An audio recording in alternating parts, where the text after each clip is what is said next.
el archivo de la Stasi en Berlín.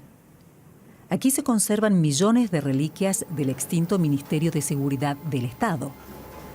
Actas, informes, fotos, ficheros.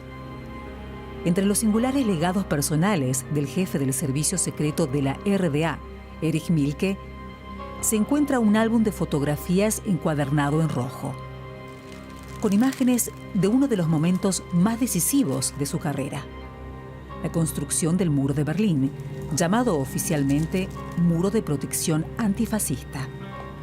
El álbum contiene fotos del 13 de agosto de 1961 y las semanas posteriores. Su estado deja entrever que fue hojeado con frecuencia. La erección del muro, a ojos de Erich Mielke, fue un éxito. Tras el 13 de agosto, la situación demuestra que la construcción de un muro de protección antifascista es adecuada y beneficia a los ciudadanos de la RDA. La clase trabajadora ha conquistado el poder y jamás se lo dejará arrebatar.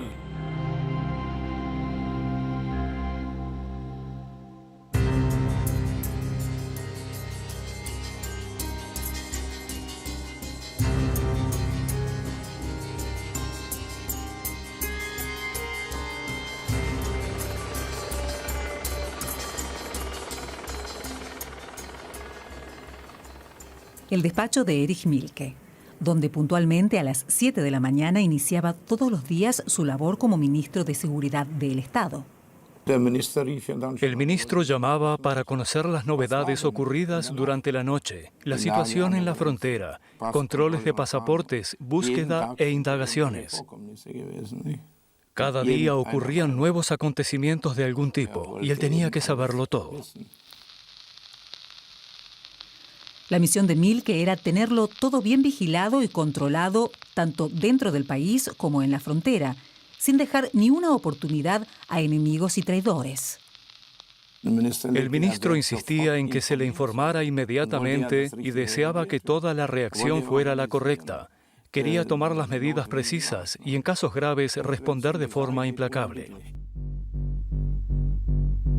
El control de las fronteras. Erich Mielke trabajó 28 años para que el muro fuera infranqueable, por todos los medios. Un reto continuo para él y para su ministerio. A ojos de Mielke, el muro era el garante decisivo de la prevalencia del partido y del poder del servicio de inteligencia. Su ministerio sería la armadura protectora del SED, el partido único de la RDA. Nosotros, los empleados del Ministerio de Seguridad del Estado, estamos dispuestos en todo momento a cumplir sin restricciones toda demanda del partido o el gobierno. Ese es nuestro juramento.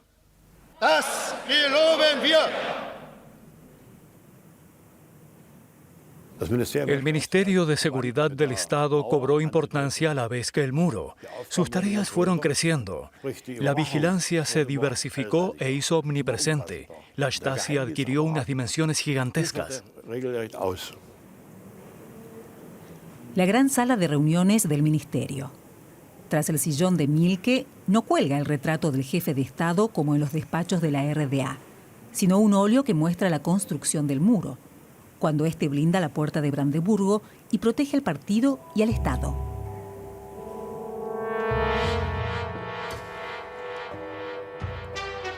...13 de agosto de 1961 en Berlín. Imágenes que dieron la vuelta al mundo. Más de 2 millones de ciudadanos habían abandonado previamente la RDA, poniendo a esta al borde del colapso. Para los dirigentes del SED, el blindaje de la frontera en Berlín debía resolver ese problema definitivamente. 2 días antes, Mielke informa a sus más estrechos colaboradores del proyecto de inmediata realización. La clave que empleó la Stasi fue Operación Rosa. Las actas ultraconfidenciales de la reunión indican: hoy se inicia una etapa en el trabajo de inteligencia. Vamos a tomar medidas contra las fugas de nuestra república. Mientras, las tropas de asalto de la RDA, la policía fronteriza y brigadas de trabajadores que erigen el muro se despliegan y cierran las fronteras entre sectores. El MSE trabaja en la sombra como ejército oculto. Las actas secretas sobre la Operación Rosa indican también: se procederá a arrestar inmediata y discretamente a toda oposición, aplicando los métodos correspondientes.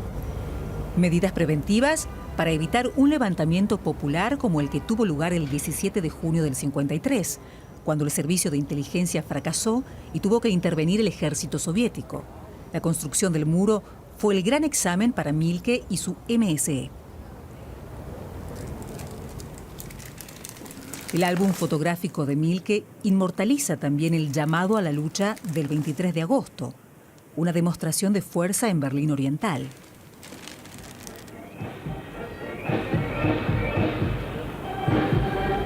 Walter Ulbricht, el presidente del partido, seguido por Erich Honecker, entonces responsable de la construcción del muro. El propio ministro del MSE pronuncia un discurso. Aquí se le ve aún en segunda fila, visiblemente nervioso.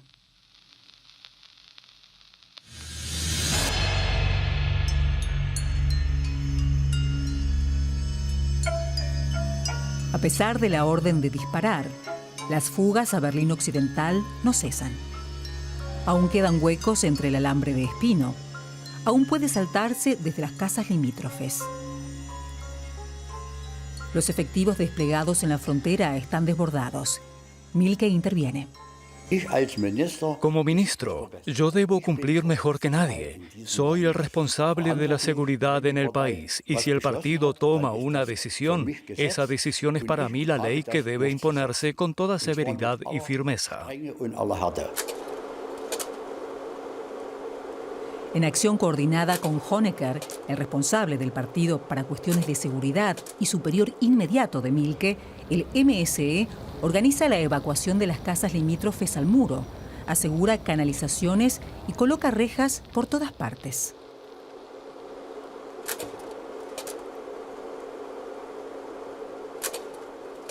Se vigilan estrechamente no solo intentos reales, sino cualquier anhelo de fuga.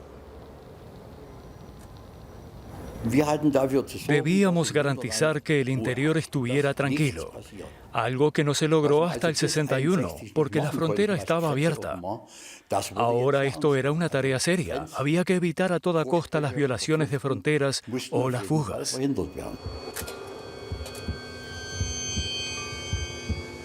Hasta finales de 1961, el Servicio de Inteligencia detiene a más de 3.000 personas sospechosas de querer fugarse o contrarias al muro, y procesa a muchas de ellas.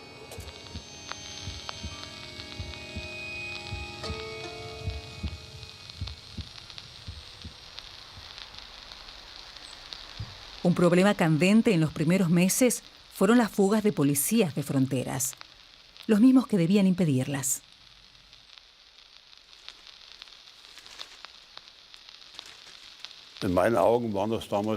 A mis ojos, ellos eran granujas, eran delatores que traicionaban a nuestro Estado, ya fuera por cuestiones políticas o económicas. Y es que por aquel entonces nada podía justificar una huida del país.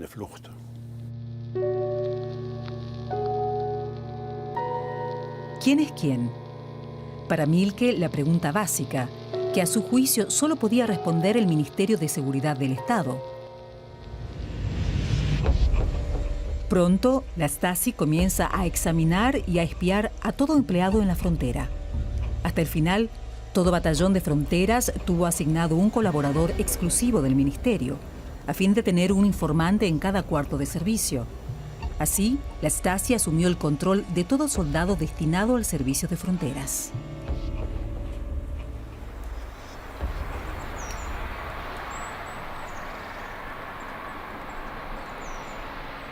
Apenas unos meses tras erigirse el muro, Erich Mielke desembarca en su nuevo cuartel general. En la sala de entrada hace guardia el gran ídolo de Mielke, Felix Dzerzhinsky, fundador de la Checa, la policía secreta soviética. A pesar de los éxitos logrados, Mielke continúa exigiendo extrema atención. Die Republik fluchten Se han liquidado prácticamente todos los intentos de fuga, pero sería un error suponer que el enemigo está por ello inactivo. Sucede más bien que, a causa de nuestras medidas, los ultras de Bonn y los agentes de la OTAN persiguen sus criminales objetivos por medios y métodos más refinados. La fortificación de fronteras hizo más difícil atravesar el muro, y espectaculares fugas por túneles comenzaron a causar problemas al régimen del SED y con él a Mielke. Liquidar a los topos. Esa fue la misión encomendada a una unidad especial del MSE, cuyas pesquisas sirvieron para eliminar galerías subterráneas denunciadas o descubiertas, cavar trincheras de bloqueo, túneles antifugas, colocar micrófonos y sensores de movimiento. El servicio secreto de Mielke intentó atraer denunciantes del este y el oeste para infiltrarlos en los grupos que ayudaban a los fugitivos. Era como una guerra. Cada fuga era una derrota. La frontera no estaba bien blindada. No sabíamos nada de los que intentaban huir.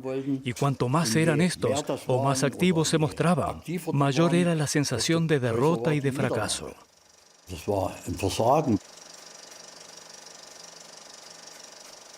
Imágenes de vigilancia de la Stasi, tomadas el 28 de junio de 1962.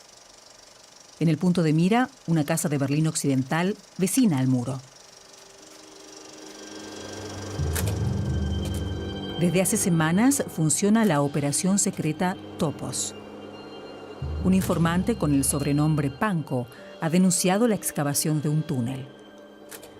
Los agentes de la Stasi tienden una trampa a sus constructores.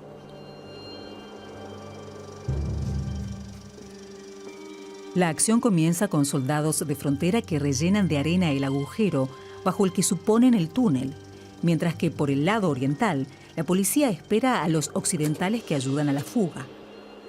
Cuando estos, sin sospechar, abren la salida del túnel, los agentes de la Stasi disparan y matan a uno de los excavadores de la galería, Siegfried Nofke, que quería pasar a su mujer y a su hijo a Berlín Oeste. Para cumplir las apariencias, se detiene también al informante secreto Panko, a quien posteriormente se le concederá una orden por su delación.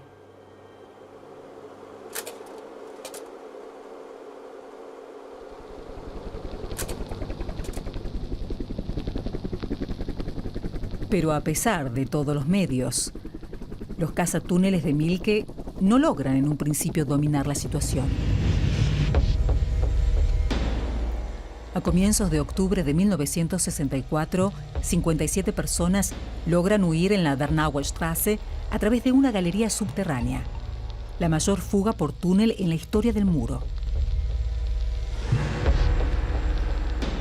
Cuando los que ayudan a los fugitivos se retiran, se descubre el túnel. Se produce un intercambio de disparos en el que muere el soldado Egon Schultz de la RDA.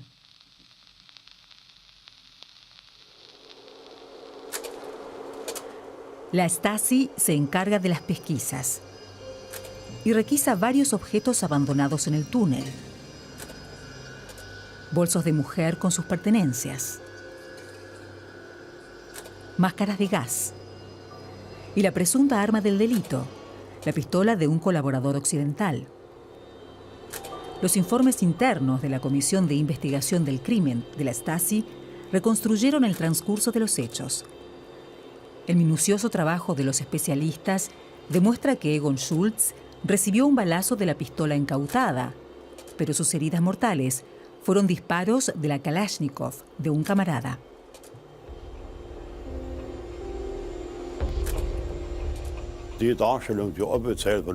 La versión que difundimos oficialmente fue que los cavadores del túnel habían asesinado a Egon Schultz. La otra versión la escuché años más tarde, no con carácter oficial, sino más bien informal. Y era que murió en realidad por disparos de nuestra propia gente, que reaccionó de modo nervioso y apurado. Una realidad que no podía admitirse. El informe, estrictamente confidencial, se mantuvo bajo llave hasta el final de la RDA, por buenas razones.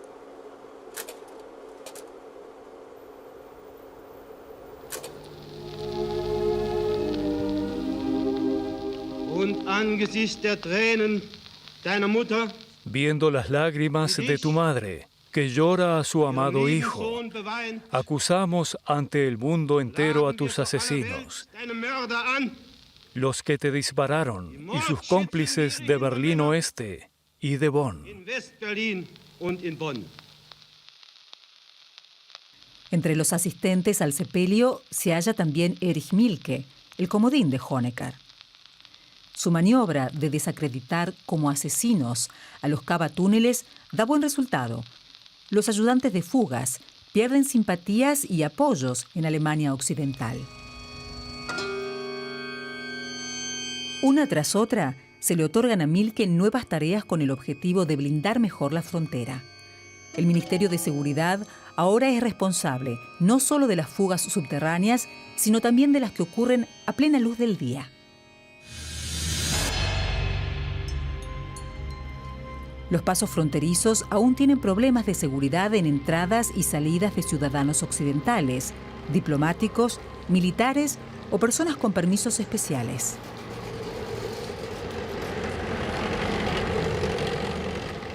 Desde la construcción del muro se producen demasiadas fugas, sobre todo gracias a documentos falsos. En 1964, el Ministerio de Mielke toma a su cargo exclusivo el control de pasaportes y la búsqueda de personas. Para el servicio secreto, los estrechos controles de la Guerra Fría son una fuente incesante de información.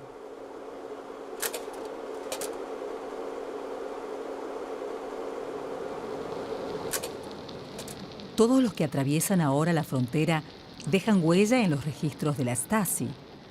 Por ejemplo, los 4,5 millones de cruces que hubo en los años 60 gracias a un acuerdo por el que los berlineses occidentales podían visitar a sus parientes de Berlín del Este en días festivos. Todos son controlados por agentes del MSE de apariencia afable y amistosa, camuflados con uniforme de la Guardia Fronteriza. Para los ciudadanos de la RDA, la frontera permanece cerrada.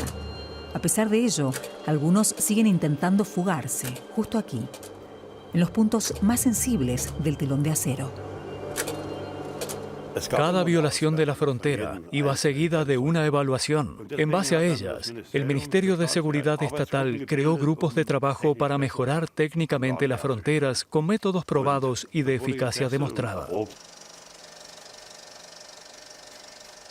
En espacios de prueba ultra secretos, la Stasi documentaba sus ensayos con nuevos sistemas de blindaje para toda eventualidad, incluso barreras antitanques.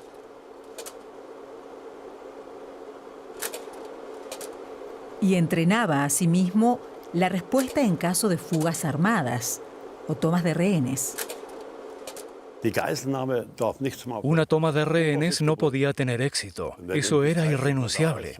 Si no había tiempo para negociar o si el secuestrador se negaba a ello, no había más alternativa que disparar a matar. Psicología operativa. Una cinta de formación interna de la Stasi para controladores de pasaportes. ¿Qué significa para un chequista actuar con astucia y arrojo? ¿Qué significa en tiempos de paz aplicar leyes de guerra? Esta película muestra cómo la actuación astuta y decidida de un colectivo de chequistas es capaz de combatir y neutralizar a un enemigo peligroso. En el paso fronterizo Checkpoint Charlie de la Friedrichstraße, Burkhard Niering, policía antidisturbios de la RDA, trata de abrirse paso hacia Berlín Oeste, tomando a un controlador de pasaportes por rehén. Niering es abatido a disparos. 4 agentes del MSE, entre ellos el tirador, declaran ante la cámara.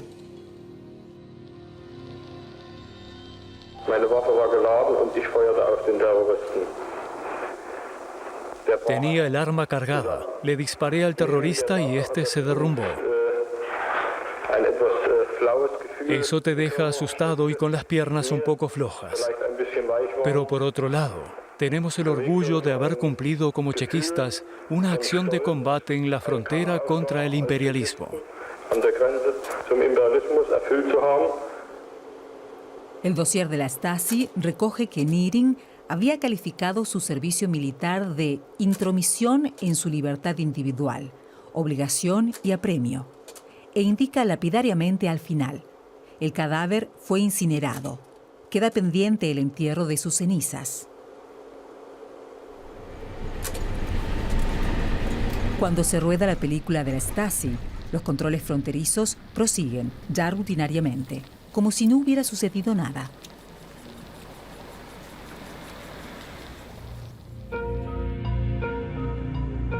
La sección Control de Pasaportes e Indagaciones se convertiría en la mayor unidad operativa dentro del MSE, con más de 7.600 empleados hacia el final de su historia. Y sería también el camuflaje de una misión muy particular. El control de pasaportes era nuestra coartada. Nuestro verdadero cometido era el trabajo de inteligencia que llevábamos a cabo en los puestos de control. Debíamos descubrir quiénes entraban en el país, qué tipo de personas eran, a dónde se dirigían. Es decir, un trabajo que solo podía llevar a cabo el Ministerio de Seguridad del Estado. Lo que a la mayoría de los viajeros les parecen charlas inofensivas, para la Stasi eran la filtración operativa del tránsito de viajeros.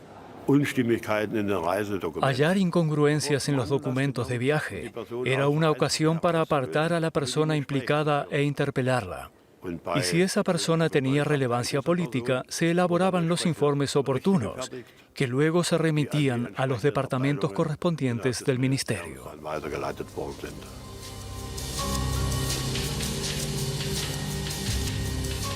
Millones de personas acaban así en los ficheros de la Stasi.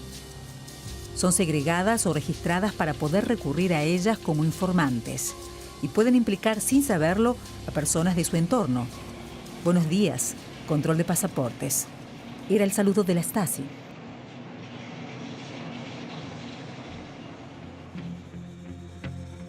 Erich Mielke aprovechó la ocasión que le ofrecía la construcción del muro. En el partido están satisfechos. El principal camarada de Mielke en este asunto, Erich Honecker, pronto se convierte en el líder del partido y del Estado. Buenas perspectivas para el ministro.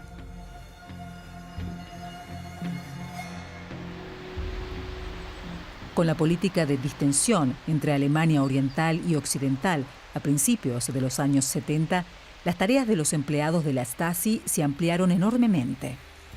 En el Tratado Fundamental, la República Federal reconoce a la RDA como un Estado independiente y acepta la inviolabilidad de su frontera. Ahora se habla de relaciones normales y de buena vecindad entre ambos estados alemanes. Por un lado, había que preservar el muro, psicológica y físicamente.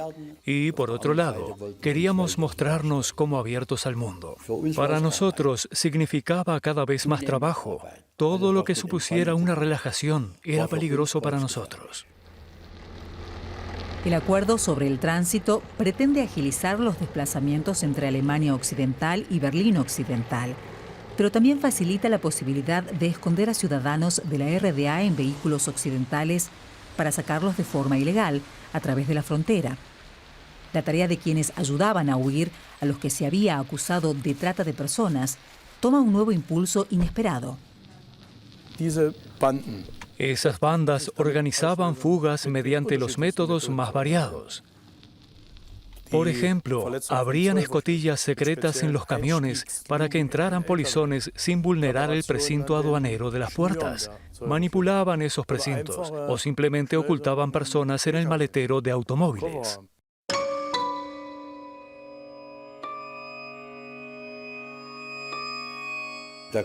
Si entraba alguien del oeste sospechoso de cruzar a gente, no se le perdía de vista ni un segundo. Vigilábamos las zonas de servicio de las autopistas, desde todos los ángulos, con cámaras y también con personal. Las áreas de descanso también eran monitoreadas. Al final, hasta 1989, anotábamos la matrícula de todos los autos de Berlín Occidental. Todos.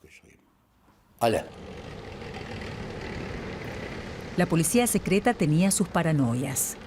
El Ministerio de Seguridad del Estado reconstruía meticulosamente los intentos de fuga descubiertos.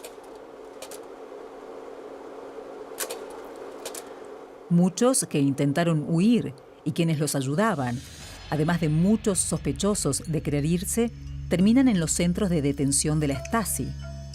Unas 3/4 partes de las personas encarceladas por la Stasi en los años 80 lo fueron por delitos de huida y salida del país.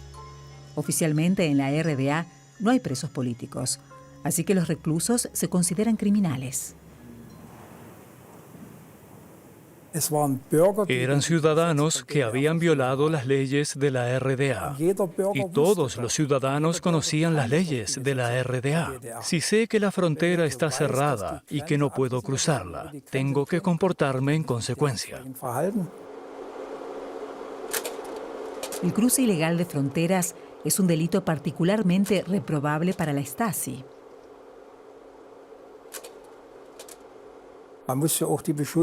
Y hay que tratar al acusado en consecuencia. Es decir, si sé que el acusado es un infractor que ha intentado atravesar la frontera por todos los medios, es de esperar que también intentará escapar del centro de detención.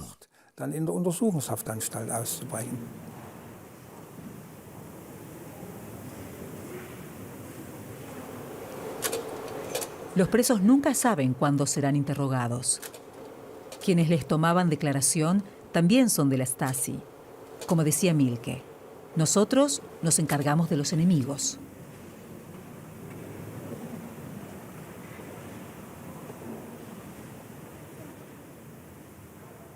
El escritorio estaba detrás, junto a la ventana.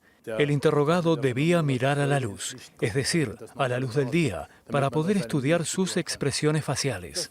Estudiando el carácter del interrogado, se descubría qué intelecto tenía, se veía cómo reaccionaba ante ciertas cosas y se sabía cómo dirigirse a él. Por supuesto, se preguntaban todos los detalles y se aplicaban técnicas psicológicas.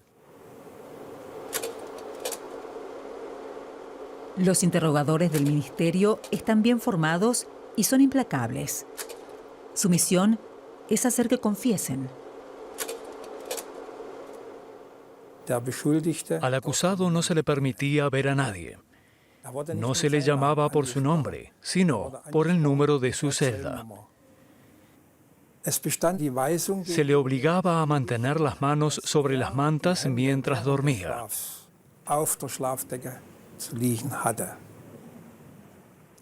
Y al menos cada 20 minutos se encendía la luz por un momento y se apagaba de nuevo.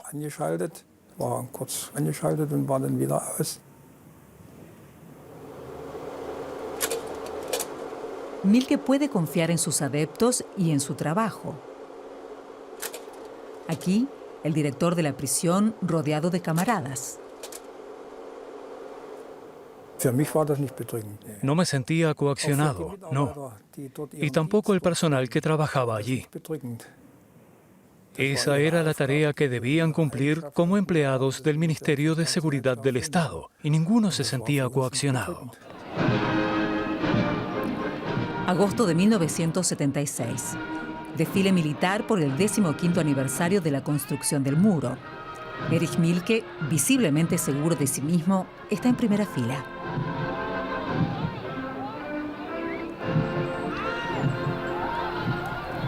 La RDA hace alarde de su política de distensión, pero precisamente esta provoca que la Stasi se convierta en un aparato de vigilancia exhaustivo.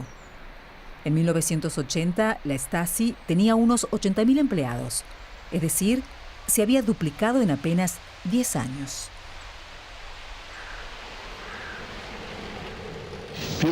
Debemos coordinarnos de manera tan eficaz que no haya ningún ámbito ni proceso crítico para la seguridad sobre el que no se nos informe a tiempo.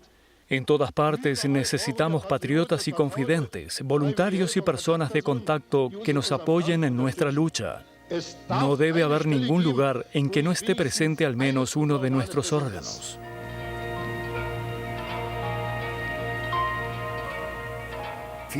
Muchos ciudadanos de a pie colaboraban observando y aguzando los oídos.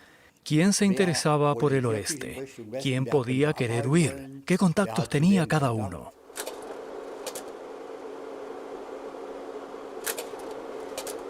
Toda pista, por insignificante que sea, se investiga. Se generaliza la vigilancia telefónica y postal. Todo se analiza.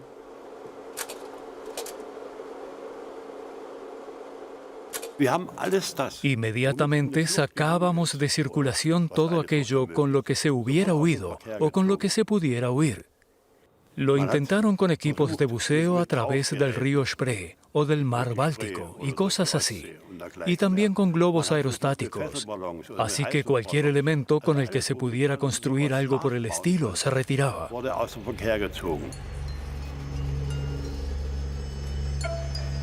Más del 90% de los intentos de huida se descubren y se frustran antes de que se lleven a cabo. Muy pocos se arriesgan ahora a llegar a la franja de la muerte.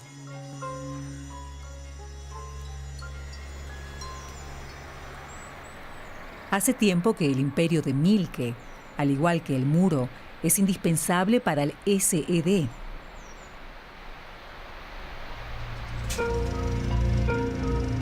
Grabaciones internas del 30 aniversario de la Stasi, en 1980.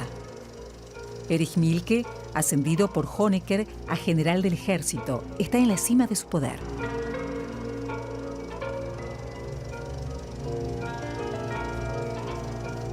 El ministro y el líder del SED se muestran como compañeros de lucha bien avenidos, pero no son amigos. Mielke sigue siendo el soldado del partido y está al servicio de Honecker, su superior. Nada podía inmiscuirse en su política, especialmente en su política exterior. Y el Ministerio de Seguridad del Estado tiene cada vez más atribuciones. En mi opinión, ese fue uno de los mayores errores: compensar los déficits de la dirección del partido como órgano de seguridad y servicio de inteligencia. En 1975, la RDA se comprometió en el acta final de la Conferencia de Helsinki sobre Seguridad y Cooperación en Europa a respetar los derechos humanos, incluida la libre elección de residencia, aunque de facto no garantiza las libertades individuales. Cada vez más ciudadanos de la RDA presentan solicitudes para abandonar el país. El Ministerio de Seguridad del Estado toma cartas en el asunto.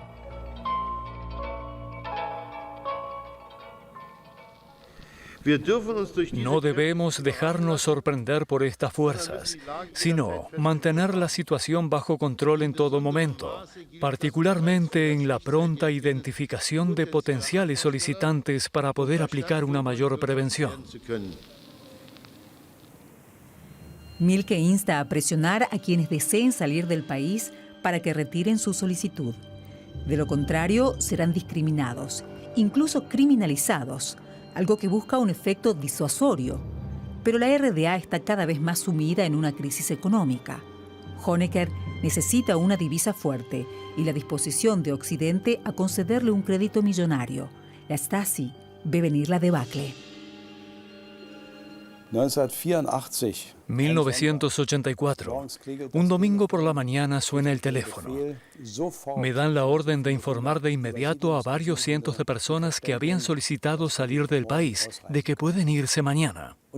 Teníamos claro que era lo más estúpido que se podía hacer. Pero se trataba de una decisión unilateral más del señor Honecker, que por supuesto debía llevarse a cabo exactamente como se había dispuesto, con las desastrosas consecuencias que esperábamos. Porque era naturalmente ingenuo creer que así se reduciría el número de personas que querían irse. Ocurrió lo contrario. Cuando se marcharon tuvo un efecto llamada y miles de personas más hicieron la solicitud.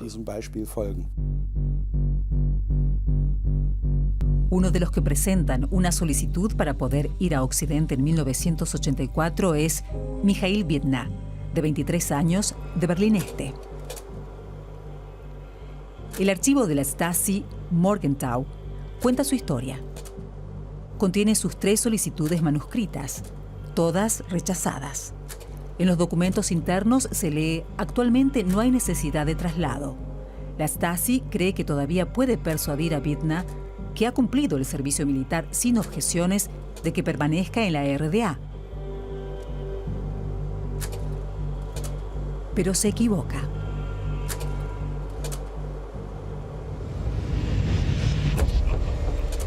El 24 de noviembre de 1986, Mikhail Vidna intenta cruzar la franja de la muerte.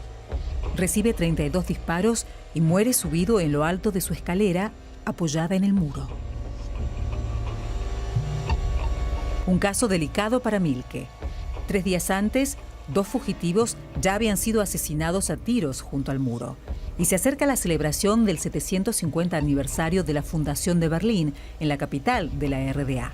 Honecker y Mielke temen una ola internacional de protestas contra la orden de disparar y deciden ocultar la muerte de Vidna a toda costa.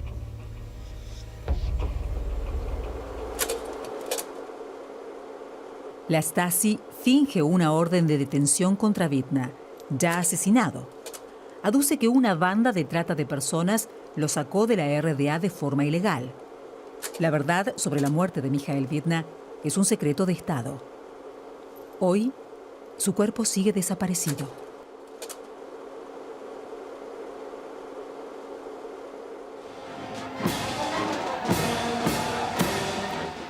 El 750 aniversario en Berlín Oriental se celebra sin incidentes para los dirigentes de la RDA.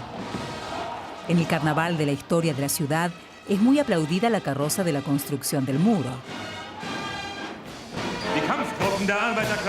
Los grupos de combate de la clase obrera protegieron la puerta de Brandeburgo, una imagen que dio la vuelta al mundo.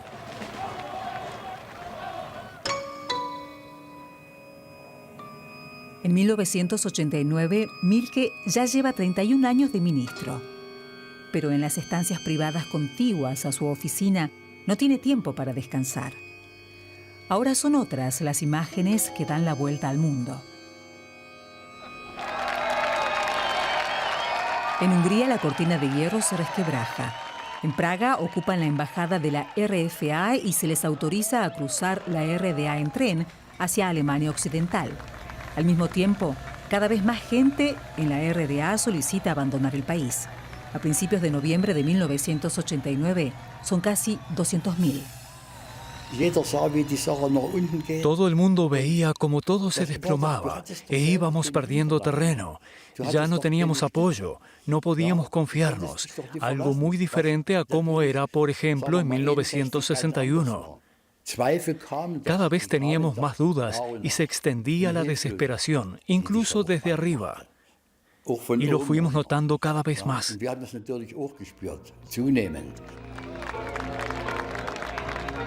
Aún así, la dirección del SED ignora la crisis y en octubre de 1989 se celebra asimismo y el 40 aniversario de la RDA.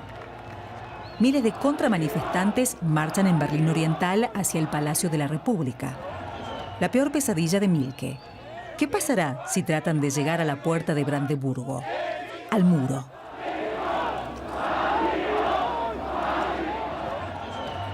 No sé qué es lo que sintió. Solo sé que pensaba que aún podíamos recuperar el control, aunque fuera disparando. Creo firmemente que hubiera mandado a disparar en la puerta de Brandeburgo.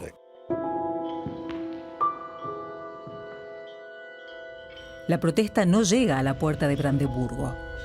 Pero en las semanas siguientes, cada vez más personas salen a las calles, exigen reformas, elecciones libres y libertad de desplazamiento.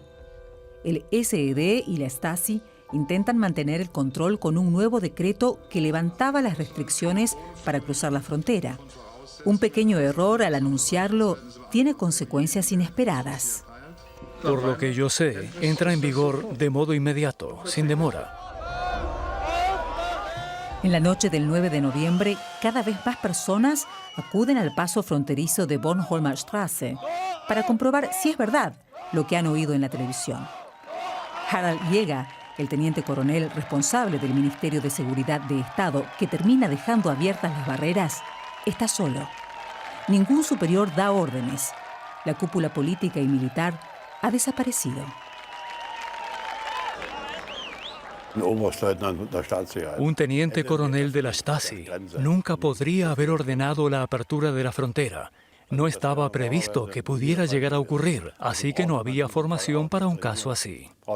No nos preparaban para eso, porque abrir la frontera por completo normalmente habría sido alta traición.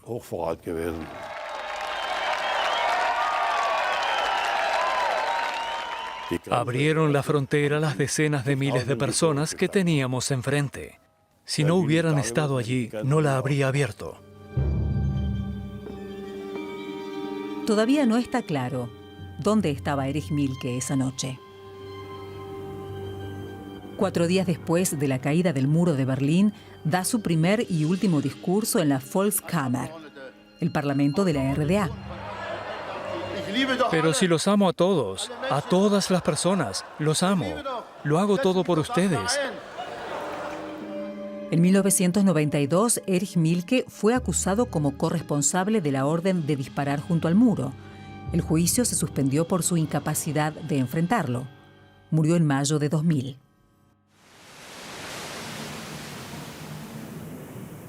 En el legado que se encuentra en el depósito de la Stasi, no solo está el álbum de fotos de la victoria de Erich Mielke. Tras la caída del muro, también se hallaron todas las pertenencias de los fugitivos arrestados y de los muertos del muro que la Stasi les arrebató y archivó. Nada de esto tenía que salir a la luz. Todo debía permanecer en la oscuridad para siempre.